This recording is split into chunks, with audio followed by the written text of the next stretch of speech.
Welcome to the Every Night is Game Night preview series, the show where designers and publishers share their passion and answer critical questions about their Kickstarter projects. If you're on the fence about a pledge, this is the show for you.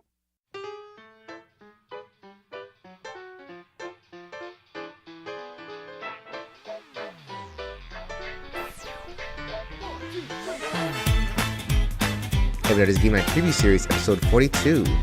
4 Game Salute Kickstarter projects with Brenna Noonan. Yo, my peoples, what's up? Welcome back to the Every Night is Game Night preview series. Thank you so much for joining us. Wow, it has been a long time since we've done one of these preview series episodes. I went on hiatus because of the birth of my child, but we are back. And we are back with a friend who has been on the pod before many times. This is the outreach person, the person who is in charge of marketing with Game Salute and all the different studios under Game Salute. This is Brenna Noonan. Welcome back to the show. Hey, thanks so much for having me. I'm happy to be back. All right. So normally I don't love having the same person over and over because it makes it like, am I the hired Game Salute marketer person? So, yeah, like, Jason, I'll slip you that cash later. So normally I don't like doing that because I want a wide variety of voices and all that kind of stuff. But I heard Nemo's War was releasing, and Nemo's War, and I thinking, you know what? I don't know what's going on with Victory Point Games. Let me check in on Victory Point Games, see what's going on. And then I kind of follow the trail, and there's Brenna Noonan. Wow, I had no idea that Victory Points had come under the Game Salute banner. So, well, congratulations on the acquisition. Yeah, thank you. It's been really great. We acquired Victory Point, I think in August was like when it officially went through. So it's been really great to, kind of integrate all of their staff with ours. They obviously bring a ton of experience to the table, and they kind of added something that, like under the Game Salute umbrella we were missing, and that they really specialize in like hobbyist war games, which is something that we have not gone into at all. And Nemo's War is kind of like a nice bridge between, what we do and then the more like heavier wargaming crowd. And we had been publishing Nemo's War with them for about a year before we actually acquired Victory Point. So we had some history with the line and with that community. So we were just really excited to make it official. So this is not a Brenna Noonan fest over here. This is just a total accident that I figured, you know what, why not? I'm going to let it ride. We're going to actually get into the Victory Point acquisition in particular in a future episode. When we cover PAX, I have a whole bunch of clips about, kind of state of the industry type things, mergers and whatnot. So we're going to hear Brenna's thoughts on that at that point, only in a couple weeks.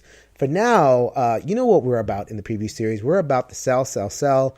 And Brenna is coming off of launching 3 Kickstarters simultaneously on the same day. If you followed her Twitter, you would know that this was not the most exciting thing that Brenna could have done with her day. It all kind of feels like a fever dream, honestly. I think I blacked out for most of the day because it was so stressful. And I'm looking at all the projects, and we're also going to talk about a project that just ended, and the late pledges should be open up pretty soon. All these projects, kind of looking at them, we're talking about Archmage, the Ascendant expansion. We're talking about 2 expansions for Nemo's War. We're talking about the Boomtown expansion for Shadowrift, and we're talking about the Masterworks expansion for King's Forge. All 4 of these games, these are all expansions, and they all have an audience. And it really stuck out to me walking around the halls of PAX, where I'm looking at all these booths. I mean, you have tons of people that are showing stuff, that are showing their games and everything. And I could look at about at least 75% of the games and think, yeah, I'm not going to see you again. I'm not going to get an expansion for that. That's going to have a small print run. Not because it's bad, but because, okay, what are you doing that's different? Where is your audience for this? These are games that just kind of come and go. So I was actually it really jumped out at me that these are 3 games. I'd heard of them. And, they kind of pop up here and there. And they not only do they have staying power, the staying power is shown by the fact that there's not just one expansion, but multiple expansions for a lot of these games.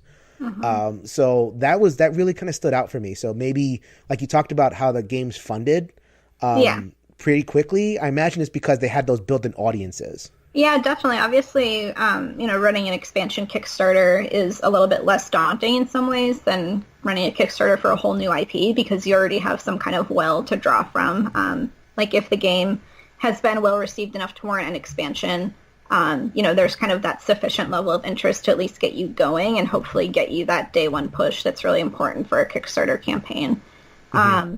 But I think, we talked a little bit about this before we started recording, just the nature of the industry right now and how things just need to hit so quickly or else they don't hit at all, and how quickly things just go in and out of the market. And, probably a lot of really great games get lost in that shuffle. They just don't get the right amount of buzz or they just don't hit at the right time. Like maybe they miss a major convention.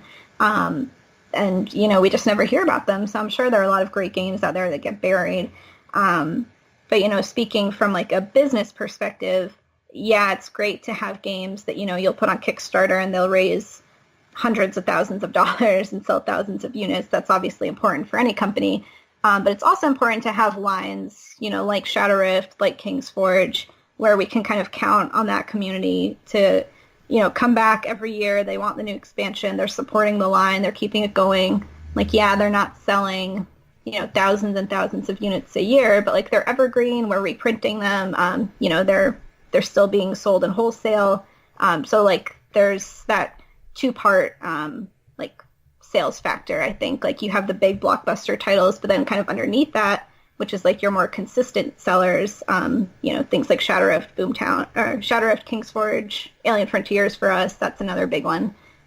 Those have also been really important to just like nurturing the company.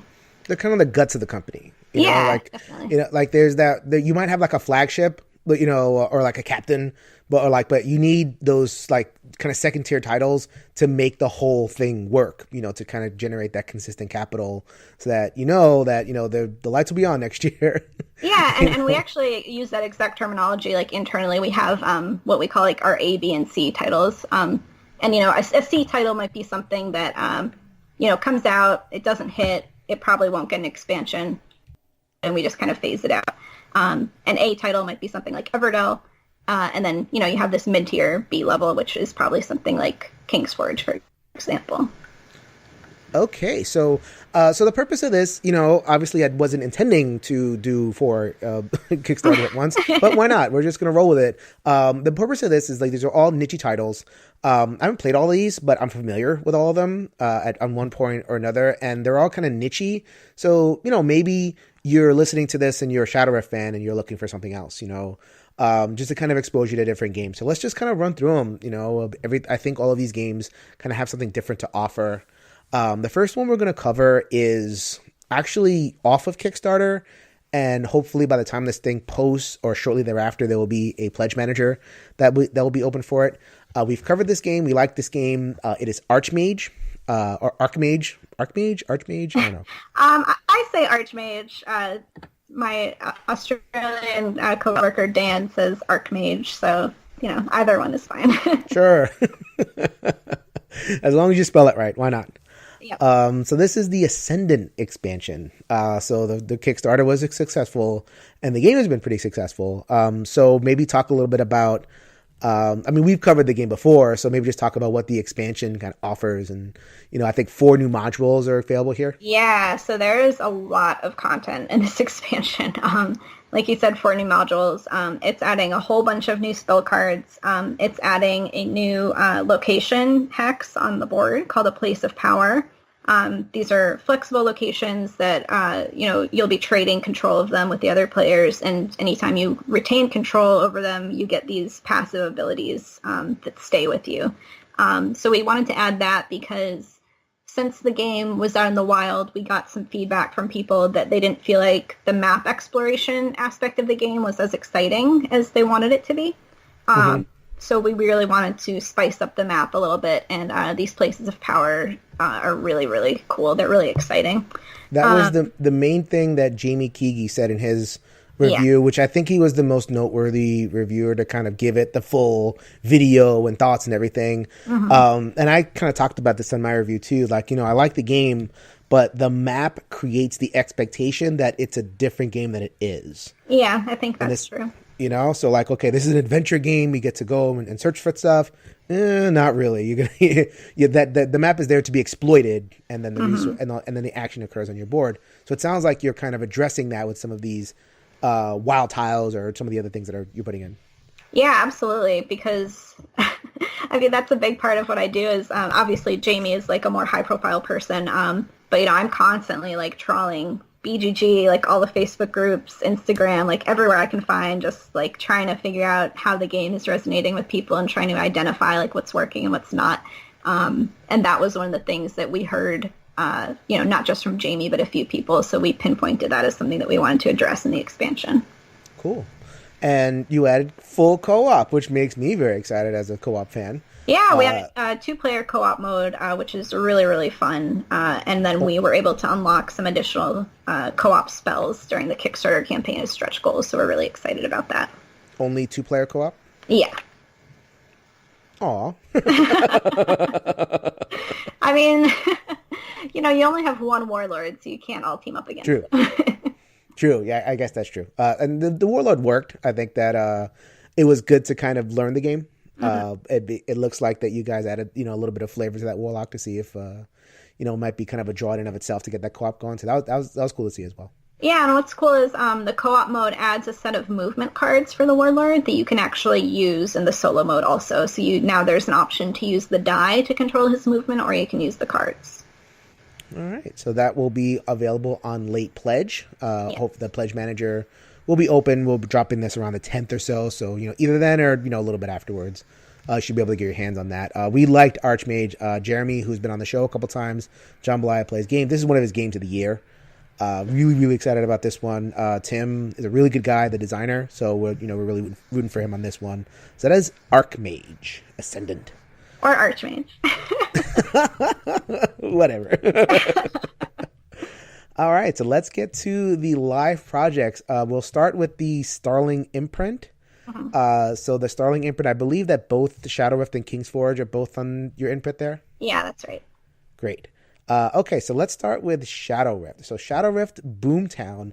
This is like, what, the 5th expansion for Shadowrift? Let's see. So there's Eve of the Sickle Moon, Skittering Darkness, Archfiends, and then Boomtown. I think that's all 4. Oh my god, that's a lot. I had no idea. Yeah.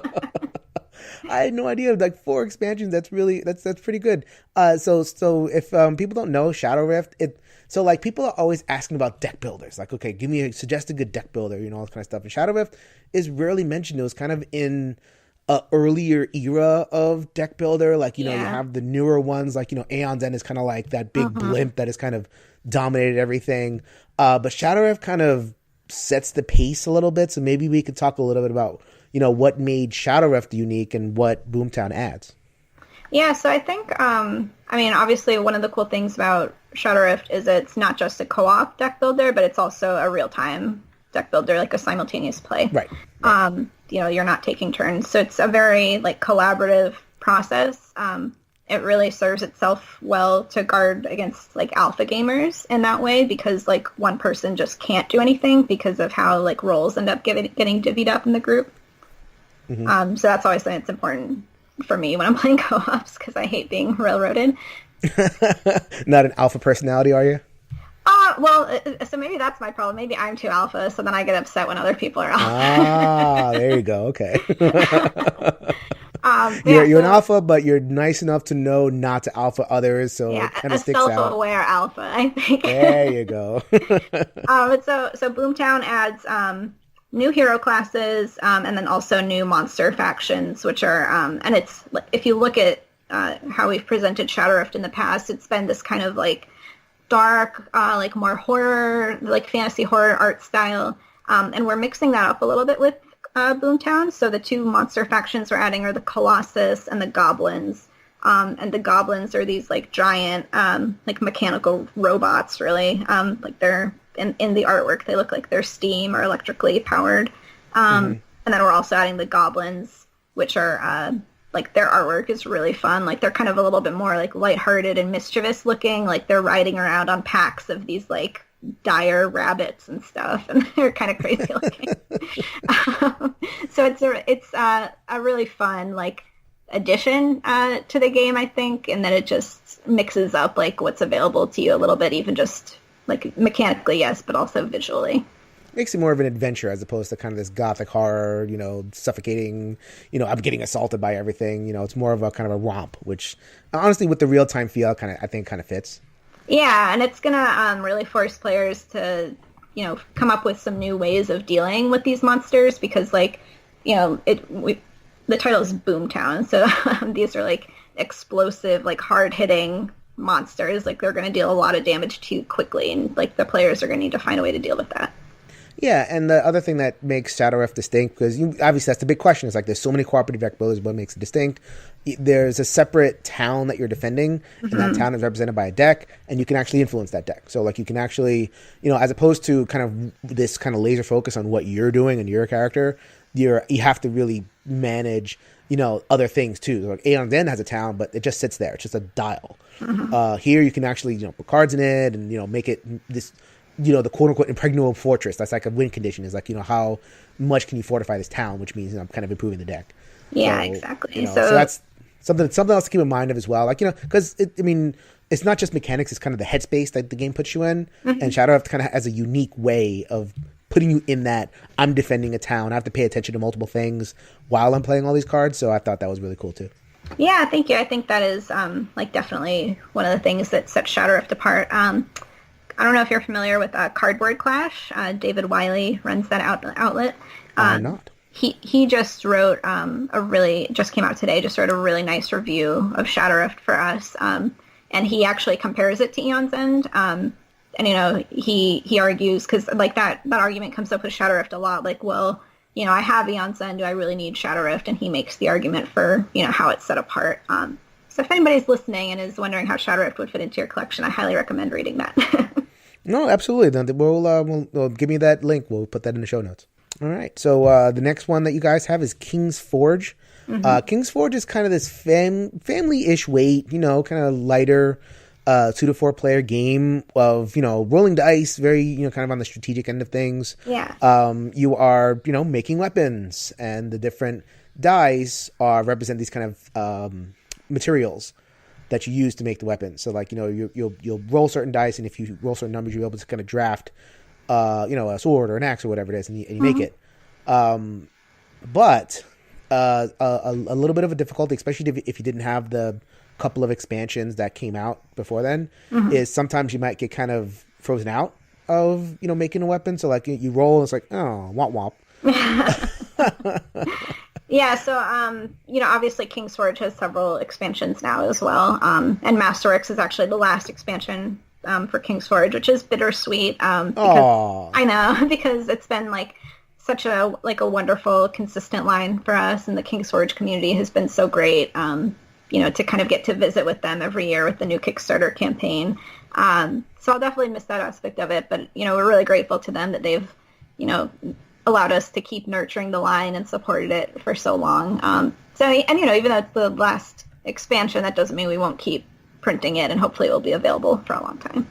Yeah, and so this last expansion adds things to do with those dice that you don't have anything to do with, and right? Yeah. So like in Champs of Midgard, like that, there was I don't know if have you played Champs of Midgard? I haven't, no. So like it's this worker placement dice placement game, and when there would be times where you roll your dice, they're useless and they kind of go away. But then they added an expansion that let you do something with those dead dice, and that just made the whole game just open the whole thing up. And it sounds like that's what Masterworks does for King's Forge. I haven't played the other expansions, so like I just saw what this particular expansion, and I'm like, oh, that's cool. So apparently there's like these upgraded dice that you can buy with the dice that you can't use, Yeah, so there are 4 types of these new exotic dice that can let you mimic other dice. They might serve as 2 different kinds of dice. They might let you re-roll or add numbers to a die. So they all have these different functions that are just going to let you manipulate your rolls in different ways to hopefully craft that item that you really want to get. Yes, and fun, and you can also mix in all the other expansions as well. I mean, they're all compatible. It's all pretty big, and you can get every single one of the expansions in the Kickstarter pledge. Yes, you can, which we're really excited about because a lot of the King's Forge expansions have been sold out for quite a while. They've been out of print, and we're coming up on a big reprint cycle where we're going to reprint all the expansions, so those will be available again. All right. So unless you have anything to add about King's Forge, we can go on to the other one. Yeah, I think that pretty much covers it. It's, like you said, a nice mid-weight dice drafting game, really easy to learn, has a ton of dice in it. Like, oh my God. I can't even tell you. I'm a huge fan of like dice chucking games, so I really enjoy King's Forge. So if that's up your alley, if you're listening, definitely check it out. If you like role player, like that's what you're getting into, like that kind of.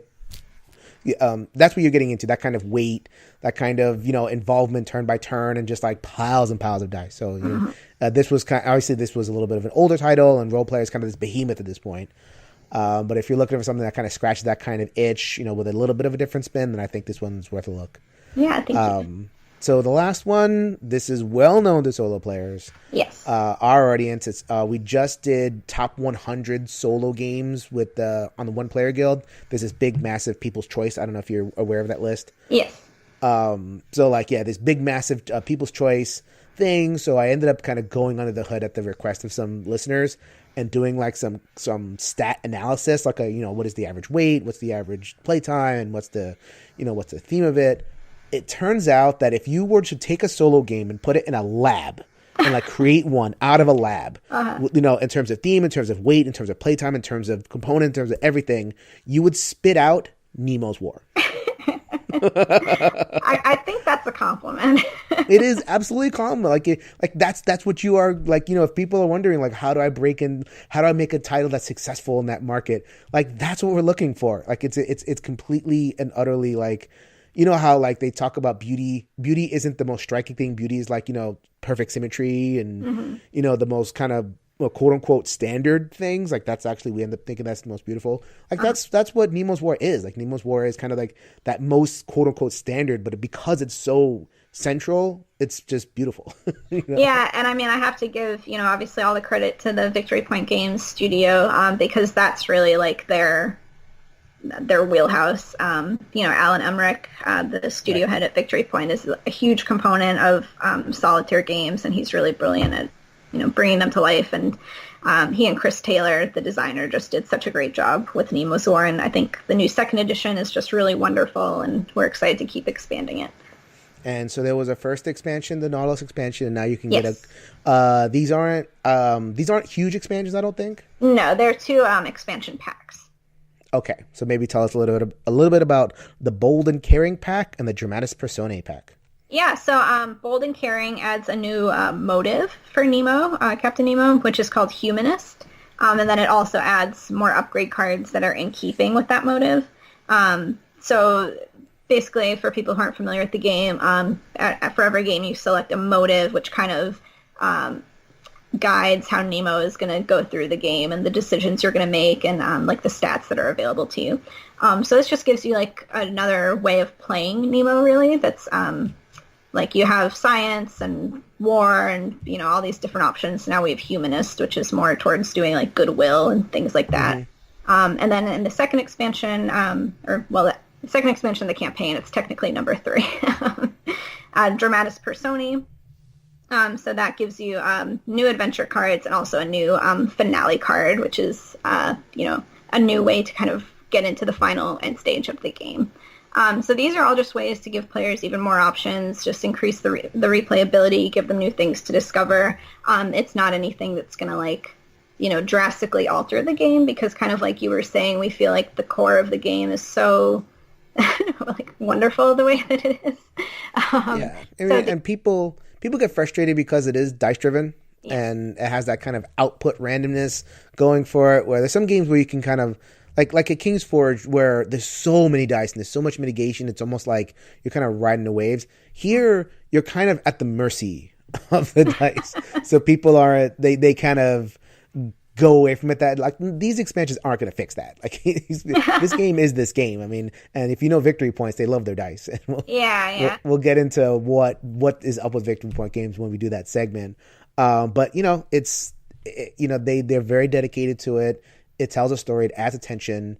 And this is just more stuff on the back end to kind of give you more options that, we can, when you approach those big die rolls, it feels kind of dramatic, and it feels a little bit more yours kind of thing. Cause you've had more options available to you and you can kind of pick what you want. Yeah, and especially because such a big aspect of the game is really about like inhabiting that Nemo character and like going through these adventures with him. I just love that idea that we're trying to give all these options so players can do that exactly how they want to. And it's going to get more support down the road, I assume? Yeah, we would love to. I know Alan has said, I think he has a vision for like 10 of these mini expansions. Whoa. Yeah. So, we'll start with these and see how it goes. All right. So that was 4 different projects. My God. So we have one that is on late pledge, which should be opening up soon. If it's not open now, we have 3 more projects that are kind of launched simultaneously the same day. Mm-hmm. And after this, I'm sure Starling is going to be back on Kickstarter before you know it. So do you have any announcements for stuff that's going to come? Maybe, December, January kind of thing? So actually for us, what's kind of interesting is the holidays are a slower time for us. It's when our staff may actually take a little bit of time off because there's not usually as much going up on Kickstarter during the holidays. Right. So right now we're kind of getting a lot of things into production as these campaigns are wrapping up, trying to beat the Chinese New Year gridlock. Right. So trying to make sure our factories are in a good place to, knowing that they're going to stop work for a month for the holiday. We want things to be pretty well established with them so they can just jump back into it. So that's kind of where we're at. So you probably won't see us on Kickstarter again until maybe January or February. For at least a few weeks, we'll be laying low. All right. Well, congratulations on 4 successfully funded projects to end the year. Thank you so much for sharing, some niche products that you promise are going to be supported. Whatever you think of these games, the expansions ensure that whatever the games are, they're the best that they're going to be. Yes, definitely. And, just as a note, because we were talking about how things, move through the market so quickly, if there's a game out there that you really like, tell the publisher that you want an expansion for it.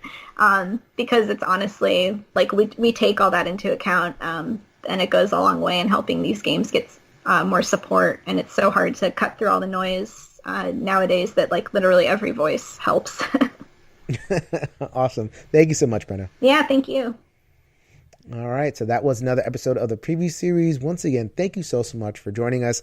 A little bit of a different vibe for this episode, 4 different Kickstarters and everything. Brenna coming on, I made a big joke about it before, hey, welcome back, I'm Game Salutes, this, that, and the other thing. It really was an accident, but a happy accident, because I'm happy to support, good games, and these games have a lot of following. So there you go. If you want to reach out to us, ENGN_podcast on the Twitter, Every Nice Game Night Facebook group, everynicegamenight.com. Go ahead and hit us up, talk to us. As Brennan was saying, they don't know what to put out unless they hear from you. Same thing with us. We don't know what you guys want in terms of Kickstarter previews, in terms of reviews, in terms of segments, unless you reach out to us as well. So, channel is always open. This will be Jason signing off. Later, everybody.